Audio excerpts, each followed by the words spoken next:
যুক্তরাষ্ট্রের নিউ ইয়র্কে ভারতীয় ধনকুবের ও বিশ্বের সবচেয়ে ধনী ব্যক্তিদের একজন গৌতম আদানির বিরুদ্ধে ঘুষ ও প্রতারণার অভিযোগ আনা হয়েছে।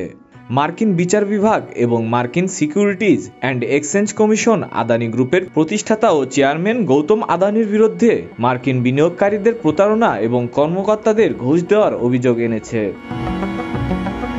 অভিযোগে বলা হয়েছে, আদানি একটি উৎকোচ স্কিম দ্বারা পরিচালিত হয়ে তার নিজের দেশে বিশাল এক সৌরশক্তির প্রকল্পে বিনিয়োগকারীদের প্রতারণা করেছেন।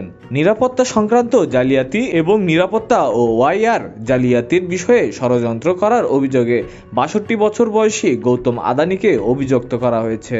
বুধবার অভিযুক্ত হওয়ার বিষয়টি প্রকাশ করা হয়। তার বিরুদ্ধে অভিযোগ হচ্ছে যে তিনি সেই সব বিনিয়োগকারীকে প্রতারিত করেন যারা একটি প্রকল্পে বহু বিলিয়ন ডলার বিনিয়োগ করেছেন। তিনি তাদের এই প্রকল্পের কথা জানাতে ব্যর্থ হন যে ভারতীয় কর্মকর্তাদের তিনি ২৫ কোটিরও অধিক ডলার ঘুষ দিয়ে সৌরশক্তি সরবরাহের এই লাভজনক কন্ট্রাক্টটি পান। আদানি তার ব্যবসা এবং প্রকল্পের সঙ্গে সম্পৃক্ত আরও বহু লোকের বিরুদ্ধেও অভিযোগ আনা হয়েছে। এই মামলায় গৌতম আদানির পাশাপাশি অভিযুক্ত সাগর আদানি, আদানি গ্রিন এনার্জি লিমিটেডের নির্বাহী এবং আজিউর পাওয়ার গ্লোবাল লিমিটেডের নির্বাহী সিরিল কাবানেসকেও অভিযুক্ত করা হয়েছে।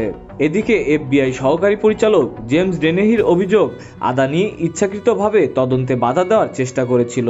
দাবি করা হয়েছে ২০২১ সালের জুলাই এবং ২০২২ সালের ফেব্রুয়ারির মাঝামাঝি সময়ে ভারতীয় সরকারি আধিকারিকদের ঘুষ দেওয়ার প্রতিশ্রুতি দিয়েছিল আদানি গোষ্ঠী। ভারতীয় কর্মকর্তাদের ২৫ কোটি ডলারেরও বেশি ঘুষ দিয়ে সৌরশক্তি সরবরাহে লাভজনক চুক্তি পেয়েছিল আদানি। এই চুক্তিগুলো থেকে ২০ বছরে ২০০ কোটি ডলারের বেশি মুনাফা অর্জনের আশা করা হয়েছে। উপসহকারী অ্যাটর্নি জেনারেল লিসা মিলার বলেন, এই অভিযোগে বলা হয়েছে যে তারা যুক্তরাষ্ট্রের বিনিয়োগকারীদের ব্যবহার করে দুর্নীতি ও জালিয়াতির মাধ্যমে রাষ্ট্রব্যাপী ওই বিশাল জ্বালানি শক্তির কন্ট্রাক্ট গ্রহণ ও অর্থায়ন করতে চেয়েছিলেন।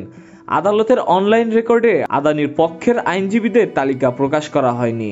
তার কোম্পানি দ্য আদানি গ্রুপের নামে পাঠানো একটি ইমেইল বার্তায় মন্তব্য চাওয়া হয়েছে। আদানি বিশ্বের সবচেয়ে জনবহুল দেশে ক্ষমতার কলকাঠি নাড়েন। ১৯৯০-এর দশকের কয়লার ব্যবসায় তিনি নিজেকে ভাগ্য গড়ে তোলেন। আদানি গ্রুপ প্রতিরক্ষার সাজ সরঞ্জাম থেকে শুরু করে রাস্তা নির্মাণ, এমনকি ভোজ্য তেল বিক্রি সহ ভারতীয় জীবনের বিভিন্ন দিকে সম্পৃক্ত থেকেছেন।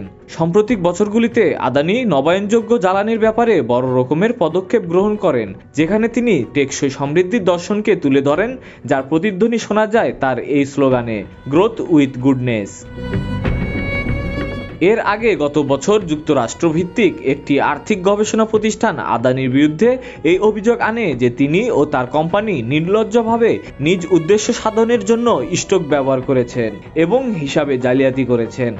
আদানি গ্রুপ এই সব অভিযোগকে বিদ্বেষপ্রসূত এবং বাছাইকৃত কিছু ভিত্তিহীন অপতথ্যের সমন্বয়ে গঠিত বানোয়াট অভিযোগ বলে অভিহিত করেন। যে প্রতিষ্ঠানটি নিয়ে প্রশ্ন উঠেছে সেটি হচ্ছে শর্ট সেলার ওয়াল স্ট্রিটের টিম সেই সব ব্যবসায়ীদের বলে যারা বিশেষ কিছু স্টকের দাম কমিয়ে দেয় এবং তারা আদানি গোষ্ঠীর ক্ষেত্রে এ ধরনের বিনিয়োগ করেছে।